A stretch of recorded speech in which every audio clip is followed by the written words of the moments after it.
NSO national statistics office అనేది 1 day back మనకి economical GDP growth rate డేటాని release చేసింది. So GDP growth rate, so స్థూల దేశీయోత్పత్తిలో వృద్ధి ఎంత నమోదైంది అనే ఒక డేటాని నేషనల్ స్టాటిస్టిక్స్ ఆఫీస్ రిలీజ్ చేసింది. ఎన్ఎస్ఓ ఇండియా యొక్క Q1 అంటే ఇయర్ని 4 క్వార్టర్స్గా డివైడ్ చేస్తారు. Q1, Q2, Q3, Q4. Quarter అంటే 3 months. సో మనకి ఫైనాన్షియల్ ఇయర్ ఎండ్ అయ్యేది మేలో, స్టార్ట్ అయ్యేది April 1 నుంచి. 2020-21 ఫైనాన్షియల్ ఇయర్ స్టార్ట్ అయింది April 1 నుంచి. ఏప్రిల్, మే, జూన్ వరకు ఫస్ట్ క్వార్టర్ అంటారు. ఈ Q1 Q1 డేటాని, ఆ Q1కి సంబంధించినటువంటి జీడిపి గ్రోత్ డేటాని national statistics office NSO release చేసింది. అయితే ఇక్కడ వండర్ ఏంటంటే నేషనల్ స్టాటిస్టిక్స్ ఆఫీస్ రిలీజ్ చేసిన Q1 2020-21 GDP growth rate negative growth రేట్ని నమోదు చేసింది. యాక్చువల్గా గ్రోత్ రేట్ అనేది పాజిటివ్ ఉంటుంది, అంటే 0 కన్నా పైన ఉంటుంది. కానీ 0 కన్నా కిందకి దిగి అది 5.6 పాయింట్స్ కాకుండా హ్యూజ్ కాంట్రాక్షన్ వచ్చింది. -23.9% నెగిటివ్ గ్రోత్ రేట్ కాంట్రాక్షన్ని నమోదు చేసింది జీడిపి గ్రోత్ రేట్. సో అప్రాక్సిమేట్గా 24% నెగిటివ్ గ్రోత్ రేట్ని నమోదు చేసింది ఫస్ట్ 3 monthsలో. అంటే ఇంతకుముందు ఇదే సంవత్సరం ఎంత అంటే 2020-21 ఏప్రిల్, మే, జూన్ని 2019-20లో ఏప్రిల్, మే, జూన్తో కంపేర్ చేస్తారు. అంటే 2019-20 Q1ని 2020-21 Q1తో కంపేర్ చేస్తారు. అలా కంపేర్ చేసినప్పుడు ఎంత గ్రోత్ నమోదైందో చూస్తారు. 2019-20లో ఇది +8.1% ఉంది. అదే 2020-21 వచ్చేసరికి -23.9% నమోదైంది. అంటే యాక్చువల్గా పాజిటివ్ గ్రోత్ రేటే తగ్గుతుంటే గ్రోత్ రేట్ డిక్లైన్ అని అంటాం. పాజిటివ్లోనే కాకుండా నెగిటివ్లోకి వచ్చింది. సో దానికి గల కారణం ఏంటో మనందరికీ తెలిసిందే, COVID-19 లాక్డౌన్. అయితే కొన్ని టర్మ్స్ తెలుసుకోవడం అనేది మోస్ట్ ఇంపార్టెంట్. అసలు జీడిపి గ్రోత్ రేట్ నెగిటివ్లో ఫోర్కాస్ట్ అయింది. ఈ వాటిని పట్టుకొని చూద్దాం. జీడిపి గ్రాస్ డొమెస్టిక్ ప్రొడక్ట్, స్థూల దేశీయోత్పత్తి. అసలు గ్రాస్ డొమెస్టిక్ ప్రొడక్ట్ అంటే ఒక సంవత్సర కాలంలో భారతదేశంలో ఉత్పత్తి అయిన వస్తు సేవల అంతిమ విలువల మొత్తాన్ని యాడ్ చేస్తే వచ్చేదే దేశ స్థూల దేశీయోత్పత్తి, గ్రాస్ డొమెస్టిక్ ప్రొడక్ట్.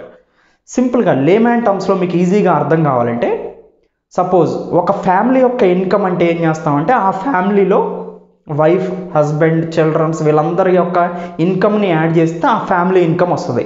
అలానే టోటల్ ఇండియా ఇన్కమ్ రావాలి అంటే టోటల్ ఇండియా ఇన్కమ్నే మనం లేమ్యాన్ టర్మ్స్లో జీడిపిగా చెప్తాం. ఆ జీడిపి ఇండియా యొక్క టోటల్ ఇన్కమ్ రావాలంటే ఏం చేస్తామంటే ఇండియా మొత్తాన్ని 3 సెక్టార్స్గా డివైడ్ చేస్తాం. ఇండియాలో ఉన్న పీపుల్ మొత్తం ఈ 3 సెక్టార్స్లోనే ఎంప్లాయర్స్గా ఉంటారు, లేదా కన్జంప్షన్ చేస్తూ ఉంటారు, లేదా ఎక్స్పెండిచర్ చేస్తూ ఉంటారు. ఈ 3 సెక్టార్స్లో ఆ 3 సెక్టార్స్ 3 రంగాలు: అగ్రికల్చర్, వ్యవసాయము మరియు అనుబంధ రంగాలు. సెకండ్, ఈ అగ్రికల్చరు అండ్ అలైడ్ యాక్టివిటీస్, వ్యవసాయం, అనుబంధ రంగాలు మరియు మైనింగ్ కూడా దీంట్లోనే ఉంటుంది. సో గనులు, త్రవ్వకాలు. దాంతోపాటు సెకండ్ సెక్టార్ ఇండస్ట్రియల్ సెక్టార్, పారిశ్రామిక రంగం. టెర్షరీ సెక్టార్ అంటే తృతీయ రంగం వచ్చేసి సేవా రంగం, service sector. Teachers, doctors, lawyers, software industry, banking industry ఇవన్నీ వస్తాయి. సో ఈ 3 సెక్టార్స్ అంటే వ్యవసాయము మరియు అనుబంధ రంగాలు, గనులు, త్రవ్వకాలు first sector. Second sector manufacturing, మొత్తం ఇండస్ట్రీస్ మొత్తం. తర్వాత థర్డ్ సెక్టార్ సర్వీస్ సెక్టార్. ఈ 3 సెక్టార్స్లోనే ఏ జాబ్ అయినా ఉంటుంది.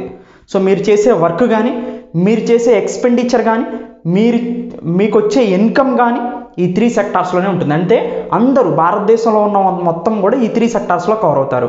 ఈ 3 సెక్టార్స్ నుంచి వచ్చే ఇన్కమ్నే మనం జీడిపిగా చెప్తాం. సింపుల్గా చెప్పాలంటే ఒక 1 yearలో ఈ 3 సెక్టార్స్ నుంచి వాల్యూ యాడెడ్ అయ్యే, గ్రాస్ వాల్యూ యాడెడ్ అయ్యే మనీని మొత్తాన్ని ట్యాక్సెస్తో కలుపుకొని మనం జీడిపిగా చెప్తాం అనమాట. అంటే ట్యాక్సెస్ని యాడ్ చేయొచ్చు, సబ్ట్రాక్ట్ చేయొచ్చు గ్రాస్ వాల్యూ యాడెడ్కి. గ్రాస్ వాల్యూ యాడెడ్కి నెట్ ట్యాక్సెస్ని కలిపితే మనకు వచ్చేదే అది సబ్సిడీస్ పోంగా, తర్వాత సబ్సిడీస్ ఇవ్వంగా, మళ్ళీ ట్యాక్సెస్ను వసూలు చేయంగా, మొత్తాన్ని అడ్జస్ట్ చేస్తే మనకు వచ్చేదే gross domestic product. Gross domestic ప్రొడక్ట్ని మీకు లేమ్యాన్ టర్మ్లో చెప్పాలంటే సింపుల్గా అగ్రికల్చర్, ఇండస్ట్రీ, సర్వీస్ సెక్టార్లో ఒక 1 year పీరియడ్లో ఎంతైతే గ్రాస్ వాల్యూ యాడెడ్ చేసామో దాన్ని మొత్తాన్ని కూడా మనం జీడిపిగా చెప్పొచ్చు. అంటే భారతదేశానికి వచ్చే ఆదాయం ఈ 3 రంగాల నుంచి ఆదాయం వస్తూ ఉంటుంది. ఈ 3 రంగాల్లో కూడా, ఈ 3 సెక్టర్స్లో కూడా ఎక్కువ ఇన్కమ్ దేని నుంచి వస్తుంది అంటే సర్వీస్ సెక్టర్ నుంచి వస్తుంది, సేవా రంగం నుంచి వస్తుంటుంది. సెకండ్ అండ్ థర్డ్ పొజిషన్లో ఇండస్ట్రీ, అగ్రికల్చర్ ఎక్కువగా ఉంటుంటాయి. సెకండ్ ఇండస్ట్రీ ఉంటుంది, థర్డ్ అగ్రికల్చర్ ఉంటుంది అనమాట. సో ఇవి 2 కూడా మారొచ్చు ఒక్కొక్కసారి. ఎనీవే టాప్ ప్లేస్ మాత్రం మనకి సర్వీస్ సెక్టార్ నుంచి ఏ కంట్రీకైనా కానీ మ్యాక్సిమం డెవలపింగ్ అండ్ డెవలప్డ్ కంట్రీస్కి సర్వీస్ సెక్టార్ నుంచి ఎక్కువగా ఇన్కమ్ వస్తుంది, ఈవెన్ స్టేట్స్కి కూడా. అయితే ఇది గ్రాస్ డొమెస్టిక్ ప్రొడక్ట్. సింపుల్గా చెప్పాలంటే గవర్నమెంట్ యొక్క, సెంట్రల్ గవర్నమెంట్ యొక్క 1 year పీరియడ్లో వచ్చే ఇన్కమ్ లేమ్యాన్ టర్మ్స్లో. సో అది gross domestic product. GDP growth అంటే వృద్ధి. అంటే వృద్ధిని ఎప్పుడు క్యాలిక్యులేట్ చేస్తాం? సపోజ్ 2019-20లో Q1లో, ఒక సంవత్సరం అనే కాదు, పర్టికులర్గా ఎన్ని మంత్స్కైనా కానీ ఒక పర్టికులర్ టైంలో తీసుకున్నప్పుడు, అంటే నేను Q1 తీసుకుంటున్నాను. Q1 2019-20లో గవర్నమెంట్ ఆఫ్ ఇండియాకి ఇన్కమ్ 100 రూపీస్ వచ్చినాయండి. 2021లో 110 రూపీస్ వచ్చినాయి. అంటే 1920తో కంపేర్ చేసినప్పుడు 2021లో ఎంత వృద్ధి చెందింది అంటే 10% గ్రోత్ రేట్ని నమోదు చేసింది. ఇంతకుముందు 100 ఇన్కమ్ ఉంది, అది 110గా మారింది. వచ్చే 2021-22లో అది 100 కాస్త 120 రూపీస్ అయింది, గ్రోత్ రేట్ 20%. సో లేదు, 2019-20లో Q1లో 100 రూపీస్ వచ్చినాయి అనుకుందాం. 2020-21లో Q1లో అది 24% నెగిటివ్ పడిపోయింది అనుకుందాం. అప్పుడు 100 - 24 రూపీస్. సో అప్రాక్సిమేట్గా మనకి 76 రూపీస్ వస్తుంది. సో అంటే 100 కాస్త 76 రూపీస్ అయిపోయింది ఇక్కడ. అంటే నెగిటివ్ గ్రోత్ రేట్ ఉన్నదానికన్నా పూర్తిగా వెనక్కి తగ్గిపోయింది. సో పాజిటివ్ గ్రోత్ రేట్ ఏంటంటే 100 కన్నా పైన, 100కి 100 వస్తే న్యూట్రల్, అది దెర్ ఇస్ నో గ్రోత్. 101 వస్తే 1% గ్రోత్, 102 వస్తే 2% గ్రోత్. కానీ మనకు వచ్చింది -23.9% నెగిటివ్ గ్రోత్ రేట్. అంటే 2019-20లో Q1 ఏప్రిల్, మే, జూన్తో కంపేర్ చేస్తే 2020-21లో ఉన్న ఏప్రిల్, మే, జూన్ని, ఈ 3 మంత్స్ని ఆ 3 మంత్స్ ఇస్తే ఆ 3 మంత్స్ కన్నా ఈ 3 మంత్స్లో ఉన్న గ్రోత్ రేట్ ఎంత ఉందంటే అప్పుడున్న దానికన్నా ఇన్కమ్ అప్పుడు 100 రూపీస్ ఉంటే ఇప్పుడు ఆ 100 కాస్త 76.1 రూపీగా మారిపోయింది. అంటే -23.9% నెగిటివ్ గ్రోత్ రేట్లోకి వచ్చింది. సో ఈ నెగిటివ్ గ్రోత్ రేట్ రావడం అనేది ఇండియాకి ఎంత నెగిటివ్ గ్రోత్ రేట్ ఎప్పుడూ రాలేదు. దాదాపుగా ఇండిపెండెన్స్ వచ్చిన దగ్గర నుంచి మనకి 4 times నెగిటివ్ గ్రోత్ రేట్ని మనం నమోదు చేసాం. దాంట్లో మేజర్గా నెగిటివ్ గ్రోత్ రేట్ని 1979లో రిసెషన్ వచ్చింది మనకి. సో -5.2% రిసెషన్ వచ్చింది. ఇదే ఎక్కువగా మనం నెగిటివ్ గ్రోత్ రేట్ని నమోదు చేసింది. రిసెషన్ అంటే ఏంటంటే కాన్సిక్యూటివ్గా 2 quarters కనుక జీడిపి గ్రోత్ రేట్ కంప్లీట్గా పడిపోతూ ఉంటే దాన్ని రిసెషన్ అంటారు. అంటే ఏప్రిల్, మే, జూన్ 2021లో నెగిటివ్ గ్రోత్ రేట్ని నమోదు చేసింది. సేమ్ జూలై, ఏప్రిల్, మే, జూన్ కదా, జూలై, ఆగస్ట్, సెప్టెంబర్లో కూడా నెగిటివ్ గ్రోత్ రేట్ని కనుక నమోదు చేస్తే మళ్ళీ ఇండియన్ ఎకానమీ రిసెషన్లో ఉన్నట్టు, బాగా పడిపోతున్నట్టు. యాక్చువల్గా బిజినెస్ సైకిల్ని మీరు గమనిస్తే గ్రోత్ ఉంటుంది, తర్వాత మీకు పీక్ స్టేజ్కి వెళ్తుంది, తర్వాత మనకి ఏమొస్తుందంటే కాంట్రాక్షన్ వస్తుంది. అదే రిసెషన్గా మారితే 2 periods. కాంట్రాక్షన్ అయిన తర్వాత టఫ్ వస్తుంది. సో దాని తర్వాత మళ్ళీ గ్రోత్ టేక్స్ ప్లేస్ అవుతుంది. అంటే ఇండియన్ ఎకానమీ పెరుగుతూ తగ్గుతూ పెరుగుతూ తగ్గుతూ పెరుగుతుంటుంది. అది మనం గమనించాల్సింది. పెరుగుతూ తగ్గుతూ పెరుగుతూ తగ్గుతూ పెరుగుతుంటుంది. సో జీడిపి ఇంక్రీజ్ అవుతుందంటే దాని అర్థం ఏంటంటే, ఇప్పుడు జీడిపి ఫాల్ అయిందంటే దాని అర్థం ఏంటో తెలుసా? జీడిపి ఫాల్ అయిందంటే అగ్రికల్చర్, ఇండస్ట్రీ, సర్వీస్ నుంచి గవర్నమెంట్ ఆఫ్ ఇండియాకి వచ్చే ఇన్కమ్ తగ్గింది. ఇన్కమ్ తగ్గింది అంటే అగ్రికల్చర్, ఇండస్ట్రీ, సర్వీస్లో అవుట్పుట్ రాలేదు. అంటే దాంట్లో ఎంప్లాయ్మెంట్ జనరేషన్ లేదు, ఇన్వెస్ట్మెంట్ లేదు, ఎక్స్పెండిచర్ లేదు. ఎంప్లాయ్మెంట్ లేదు కాబట్టి ఆటోమేటిక్గా శాలరీస్ తక్కువ ఉంటాయి వాళ్ళకి. సో వాళ్ళు ఖర్చు పెట్టేది కూడా తక్కువ ఉంటుంది, వాళ్ళకి వచ్చే ఇన్కమ్ తక్కువ ఉంది కాబట్టి ఇది స్పైరల్ అవుకుంటూ వెళ్తుంది. వాళ్ళు కొనేవి కూడా తక్కువగా ఉంటారు వస్తువుల్ని. సో ఆటోమేటిక్గా అవుట్పుట్ మొత్తం కూడా డ్రాస్టిక్గా ఫాల్ అవుతూ ఉంటుంది. సో అంటే జీడిపి గ్రోత్ రేట్తో ఎంప్లాయ్మెంట్ కూడా రిలేషన్ కలిగి ఉంటుంది. జీడిపి గ్రోత్ రేట్ అంటే ఒక ఇండియన్ ఎకానమీ లేదా వరల్డ్లో ఏ ఎకానమీ అయినా అభివృద్ధి చెందుతుంది అంటే దాని అర్థం ఏంటంటే సో ఎంప్లాయ్మెంట్ జనరేషన్ కూడా ఇంక్రీజ్ అవుతుందని అర్థం. మ్యాక్సిమం కాన్సిక్వెన్సెస్లో జీడిపి రిసెషన్లోకి వెళ్తుందంటే దాని అర్థం ఏంటంటే అవుట్పుట్ తగ్గిపోతుంది, ఎంప్లాయ్మెంట్ కూడా తగ్గిపోతుందని అర్థం అనమాట. సో ఇది బిజినెస్ సైకిల్ మీద ఆధారపడి ఉంటుంది. ఎనీవే, సో మనం 1979లో రిసెషన్ని ఎదుర్కొన్నాం. అంటే 2 కన్సిక్యూటివ్ క్వార్టర్స్లో నెగిటివ్ గ్రోత్ రేట్ని నమోదు చేసాం. సో అది -5.2. అదే ఇప్పుడు ఫస్ట్ క్వార్టర్ 1లో ఫస్ట్ 3 మంత్స్లోనే మనం మేజర్గా ఫస్ట్ 4 మంత్స్లోనే మనం మేజర్గా -23.9%ని బేస్ చేసాం అనమాట. సో మనం -23.9%లో బేస్ అయి ఉన్నాం. సో ఇది సెకండ్ రెసెషన్కి వెళ్తుందా అంటే వెళ్ళొచ్చు. ఎందుకంటే సెకండ్ కన్సిక్యూటివ్ అంటే Q2 కూడా మనకి Q2 కూడా నెగిటివ్ గ్రోత్ నమోదు చేస్తే మనం రెసెషన్లోకి వెళ్తున్నట్టు. సో ఎకానమీ ఫెయిలింగ్ పొజిషన్లోకి, రెసెషన్ కూడా దాటిపోయి ఇంకా నెగిటివ్లోకి వెళ్తుంటే మాత్రం ఇండియన్ ఎకానమీ లేదా వరల్డ్ ఎకనామీస్ అన్నీ కూడా ఇలా రెసెషన్లోకి వెళ్తూ ఉంటే వరల్డ్ జీడిపి కూడా పడిపోతుంది. సో అన్ఎంప్లాయ్మెంట్ ఎక్కువైపోతుంది, ఎంప్లాయ్మెంట్ జనరేషన్ తగ్గిపోతుంది, పావర్టీ పెరిగిపోతుంది, సో ఇన్ఈక్వాలిటీస్ పెరిగిపోతాయి. సో ఇవన్నీ అడ్వర్స్ ఎఫెక్ట్ సొసైటీ మీద ఉండే అవకాశం ఉంటుంది. సో ఇది జీడిపి Q1 2020-21లో మనం ఏప్రిల్, మే, జూన్ పీరియడ్కి Q1కి -23.9% నెగిటివ్ గ్రోత్ రేట్ని నమోదు చేసాం. సో అంటే 2019-20కి 2020-21కి ఈ 3 మంత్స్ని ఆ 3 మంత్స్తో కంపేర్ చేస్తే -23.9% గ్రోత్ రేట్ అనేది పడిపోయింది. సేమ్ పీరియడ్లో 2019-20లో జీడిపి గ్రోత్ రేటు మనకి 8.1%గా ఉంది. సేమ్ ఏప్రిల్, మే, జూన్ 2019-20లో. అంటే 2019లో మనకి ఏప్రిల్, మే, జూన్లో 8.1% ఉంది. ఇప్పుడు 2021 వచ్చేసరికి అది -23.9%కి వచ్చింది. అప్పుడేమో పాజిటివ్ గ్రోత్ రేట్, ఇప్పుడు నెగిటివ్ గ్రోత్లోకి వెళ్ళిపోయింది. ఈ నెగిటివ్ గ్రోత్లో కూడా huge negative growth rate. So అసలు రీజన్స్ ఏంటి? ఒకవేళ జీడిపిని మనం క్యాలిక్యులేట్ చేసేటప్పుడు ఫ్లెక్సిబుల్ అండ్ కామన్ మెథడ్ ఏంటంటే సో ఎక్స్పెండిచర్ మెథడ్. అంటే consumption expenditure, CE, investment expenditure అంటే private investment expenditure, so IE, government expenditure అంటే గవర్నమెంట్ పెట్టే ఖర్చు, government expenditure, plus net imports and exports. So దీన్ని మొత్తాన్ని మనం జీడిపిగా ఎక్స్పెండిచర్ మెథడ్లో క్యాలిక్యులేషన్ చెప్తాం. అంటే ఇక్కడ కూడా గవర్నమెంట్ ఆఫ్ ఇండియా ఒక ఇండియాని చెప్తుంది. ఎట్లా చెప్తుంది? సపోజ్ 10,000 వచ్చినాయి గవర్నమెంట్ ఆఫ్ ఇండియాకి, 10,000 ఖర్చు పెట్టింది.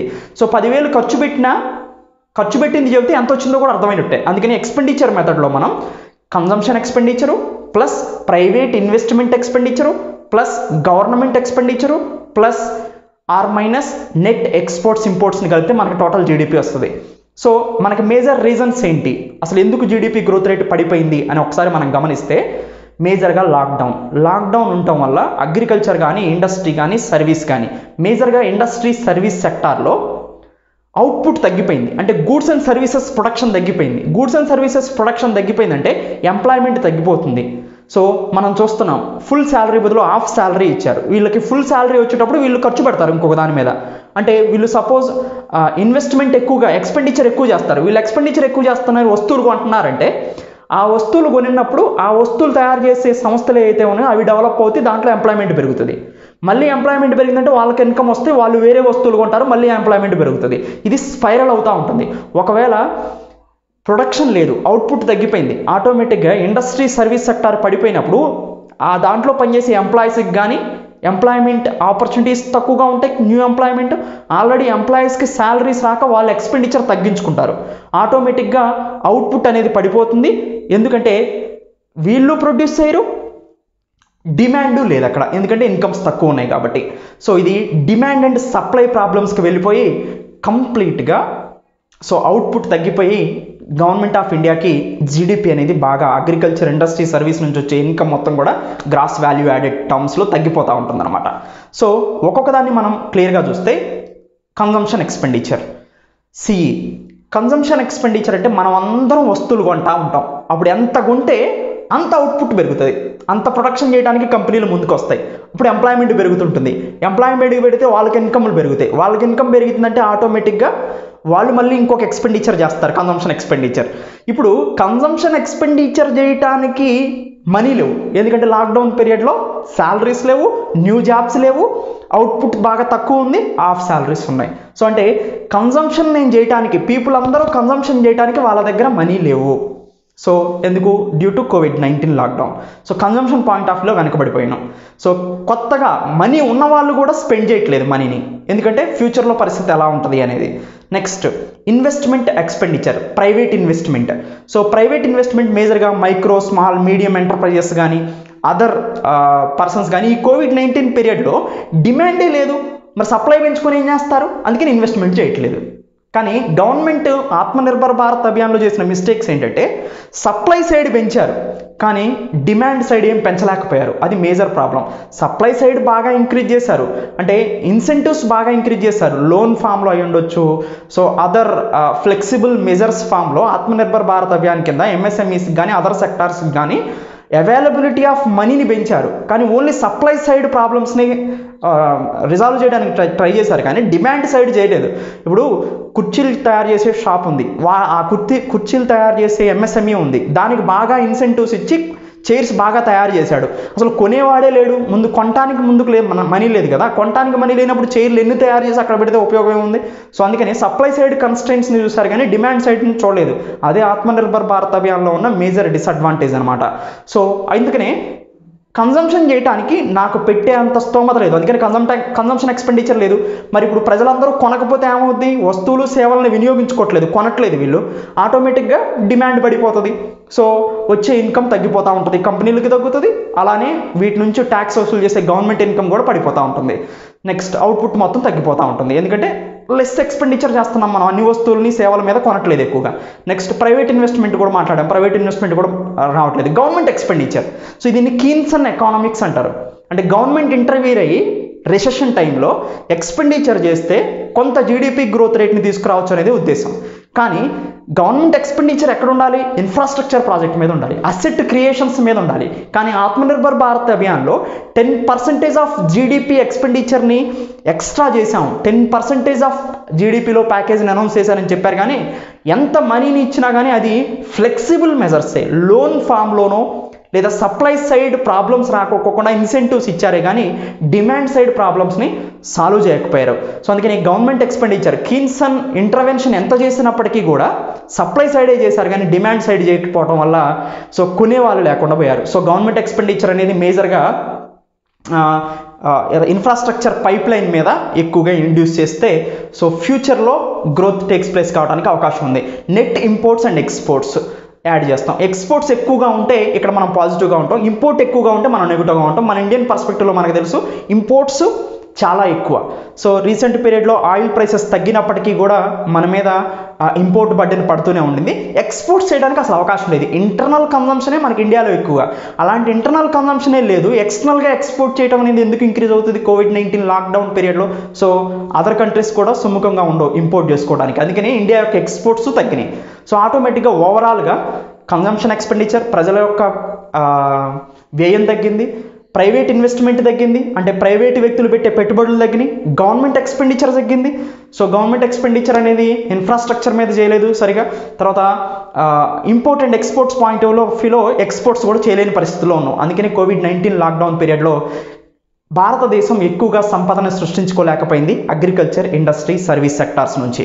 సో ఒక యూనిక్ పాయింట్ గురించి మనం మాట్లాడదాం. అగ్రికల్చర్ మాత్రం కొంచెం పాజిటివ్ గ్రోత్ రేట్లో ఉంది, మిగతా అన్ని డెడ్ అయిపోయినాయి అని చెప్పుకోవచ్చు, కొన్ని అగ్రికల్చర్ మాత్రం కొంచెం పాజిటివ్గా ఉండింది. సో ఎనీవే, సో అయితే అగ్రికల్చరు దాదాపుగా పోయిన సంవత్సరం ఇదే క్వార్టర్లో 2019-20 Q1 ఏప్రిల్, మే, జూన్లో 3% ఉంది. సో ఇప్పుడు అది 3.4% అయింది. 2020-21లో agriculture Q1 growth rate positive 3.4%. అన్ని సెక్టార్స్ నెగిటివ్ని తీసుకొస్తే అగ్రికల్చర్ మాత్రం పాజిటివ్ తీసుకొచ్చింది, కానీ ఈ పాజిటివ్ మిగతా నెగిటివ్స్ని ఫుల్ఫిల్ చేయలేదన్నమాట.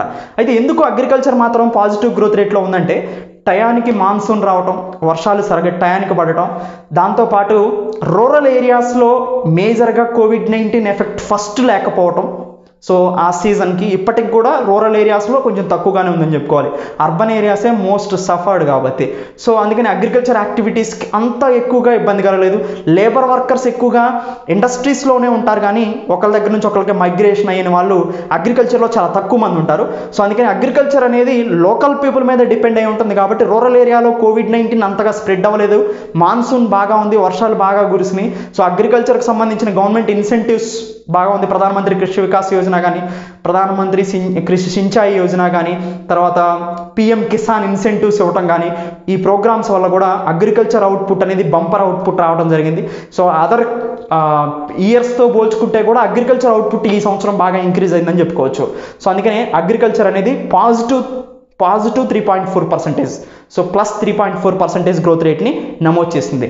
తర్వాత మ్యానుఫ్యాక్చరింగ్ ఇండస్ట్రీ -39.3% నెగిటివ్ గ్రోత్లోకి వెళ్ళింది. -39.3. ఎందుకు అంత నెగిటివ్లోకి వెళ్ళిందంటే, సో మేజర్గా ఇండస్ట్రీ ఎంఎస్ఎంఈస్ ఎక్కువ, ఎంఎస్ఎంఈస్ మోస్ట్ సఫర్ అయినాయి. ఎందుకంటే వీళ్ళకి రొటేషన్ అనేది చాలా తక్కువగా ఉంటుంది బిగ్ ఇండస్ట్రీస్తో పోల్చుకుంటే. అందుకని ఎంఎస్ఎంఈస్ సఫర్ అయినాయి. సో అందుకని ఎంఎస్ఎంఈస్కి ఆత్మనిర్భర్ భారత్ అభియాన్లో ఎంత ఇన్సెంటివ్స్ ఇచ్చినా కానీ రికవరీ కాలేకపోయినాయి, ఎందుకంటే డిమాండ్ సైడ్ ప్రాబ్లమ్ని సాల్వ్ చేయలేదు కాబట్టి. సో అందుకని మ్యానుఫ్యాక్చరింగ్ సెక్టార్ యొక్క అవుట్పుట్, అంటే వీళ్ళు మ్యానుఫ్యాక్చరింగ్ పరిశ్రమలు తయారు చేసే వస్తువులు మొత్తం తగ్గిపోయినాయి, ఎంప్లాయ్మెంట్ తగ్గిపోయింది, అన్ఎంప్లాయ్మెంట్ పెరిగిపోయింది. సో వాళ్ళకి వచ్చే శాలరీస్ తగ్గిపోయినాయి, ఆటోమేటిక్గా వీళ్ళు ఎక్స్పెండిచర్ చేసేది తగ్గింది, మళ్ళీ కన్సంప్షన్ ఎక్స్పెండిచర్ తగ్గింది. సో ఇదంతా స్పైరల్ ఎకానమీ అనేది. సో అందుకని మ్యానుఫ్యాక్చరింగ్ అనేది బిగ్గెస్ట్ సఫరర్ ఇక్కడ. తర్వాత మైనింగ్ -23.3%. అంటే భూమిలో నుంచి ఖనిజాలని వెలికి తీసేది గనులు త్రవ్వకాల సెక్టార్లో కూడా -23.3% నెగిటివ్ గ్రోత్ రేట్ని మనం నమోదు చేసాం. పవర్ -7%, పవర్ జనరేషన్ కూడా బాగా తగ్గిపోయింది అవుట్పుట్. తర్వాత కన్స్ట్రక్షన్ సెక్టారు మేజర్గా -50.3% తగ్గిపోయింది కన్స్ట్రక్షన్ సెక్టార్. ఎందుకంటే బిల్డింగ్ యాక్టివిటీ వర్కర్ ఎవరైతే ఉన్నారో, బిల్డింగ్ లేబరర్ ఎవరైతే ఉన్నారో వాళ్ళు ఎక్కువగా మైగ్రేషన్కి సంబంధించిన వాళ్ళు ఎక్కువగా ఉంటారు. వాళ్ళ స్వస్థలాలకు తిరిగిపోవడం వల్ల కంప్లీట్గా కన్స్ట్రక్షన్ సెక్టార్ కొలాప్స్ అయిపోయింది. రియల్ ఎస్టేట్ మొత్తం కొలాప్స్ అవడంతో -50.3% నెగిటివ్ గ్రోత్ రేట్ని రికార్డ్ చేసింది. ట్రేడ్ అండ్ హోటల్స్ వచ్చేసి -47% నెగిటివ్ గ్రోత్ రేట్ని నమోదు చేసినాయి. మొత్తం మీద అగ్రికల్చర్ అవుట్పుట్ తప్ప మిగతా అన్ని నెగిటివ్ గ్రోత్ రేట్లోనే ఉన్నాయి. ఎనీవే, సో సింపుల్గా చెప్పాలంటే 2019-20 ఏప్రిల్ మే జూన్తో పోల్చినప్పుడు 2020-21 Q1 ఏప్రిల్ మే జూన్లో ఇండియా యొక్క ఇన్కమ్, ఇండియా యొక్క GDP growth rate -23.9% negative growth రేట్ని నమోదు చేసింది. ఇలా నెగిటివ్ గ్రోత్ రేట్ కనుక ఇంకొక Q2లో కూడా ఉంటే మనకి రిసెషన్ వస్తుంది. సో అది మేజర్గా డిసడ్వాంటేజ్. కానీ ఒకటి గమనించాల్సింది ఏంటంటే ఏప్రిల్ మే జూన్ తర్వాత జూలైలో కొంచెం ఈజ్ చేయటం వల్ల లాక్డౌన్ని, సో జీడిపి కొంచెం పెరిగింది. సో అంటే మనకి Q2లో ఒక మిరాకిల్స్ జరిగితే తప్పితే మళ్ళీ మనం నెగిటివ్ గ్రోత్ రేట్లోకి వెళ్ళము అనేది అయితే కొంచెం మనకి తెలుస్తుంది. ఎనీవే, గవర్నమెంట్ మాత్రం కీన్సన్ ఎకానమీతో ఇన్ఫ్రాస్ట్రక్చర్ పైప్ లైన్ని డెవలప్ చేస్తే, కీన్సన్ ఇంటర్వెన్షన్ కనుక గవర్నమెంట్ ఎక్స్పెండిచర్ కనుక ఇంక్రీజ్ చేసి డిమాండ్ సైడ్ ప్రాబ్లమ్స్ని కూడా సాల్వ్ చేస్తే జీడిపి గ్రోత్ రేట్ అనేది నెగిటివ్లో వెళ్లకుండా ఈవెన్ సింగిల్ డిజిట్ గ్రోత్ రేట్ని నమోదు చేయొచ్చు. ఒకటి అబ్జర్వ్ చేస్తే ఇది ఇప్పుడే కాదు నెగిటివ్ గ్రోత్ రేట్ నమోదు చేయడం అనేది, మనకి 2015 నుంచి కూడా జీడిపి గ్రోత్ రేట్ తగ్గుతూ వస్తుంది. అప్పుడు 5, 4, సో 8 నుంచి 2007-8 ఆ టైంలో మనకు డబల్ డిజిట్లకి వెళ్తాం అనుకున్నారు 10-11%కి. కానీ 2015-16 వచ్చేసరికి అది 6%, 5%, 4%కి వచ్చింది. తర్వాత లాక్డౌన్ పీరియడ్లో -3, -2, -1.5కి వచ్చింది. ఇప్పుడు -23.9% జీడిపి గ్రోత్ రేట్ ఉంది Q1. Q2 రాకుండా చూసుకోవడానికి గవర్నమెంట్ ఇంటర్వెన్షన్ అనేది మోస్ట్ ఇంపార్టెంట్.